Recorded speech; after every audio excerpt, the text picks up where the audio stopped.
Magandang hapon po. Hulikam sa Pasig ang lalaking inakyat at pinasok ang apartment ng kapitbahay na nakabakasyon. Ang mga gamit na natangay ng lalaking suspect alamin sa pagtutok ni Bea Pinlac. Aligaga sa pagkalikot ng mga gamit ang lalaking ito sa isang apartment sa Pinagbuhatan, Pasig City. Maya-maya pa, buhat na niya ang aparador na yan palabas. Ang lalaki, ninanakawan na pala ang kapitbahay niyang nagbakasyon lang sa probinsya. Pagbalik nila, after ng 3 days na bakasyon nila, doon nila na-discover yung gamit na nawawala.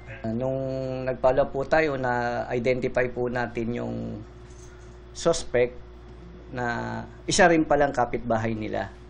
Ayon sa pulisya, pati amplifier at flat screen TV, tinangay. Ang halaga raw ng mga ninakaw na gamit, halos 40,000 pesos. Nakalak po yung pinto ng mga complainant natin. Nga lang, sinira niya po yung pinto para makapasok siya doon sa bahay ng mga biktima natin. Patuloy na tinutugis ang suspect na sasampahan ng reklamong robbery. Sinusubukan pa naming makuhanan ng pahayag ang tinakawan. Paalala naman ng pulisya. Hanggat maaari, ihabili natin yung bahay natin kung lalayo tayo o aalis tayo na matagal. Para sa GMA Integrated News, Bea Pinlac, nakatutok 24 oras.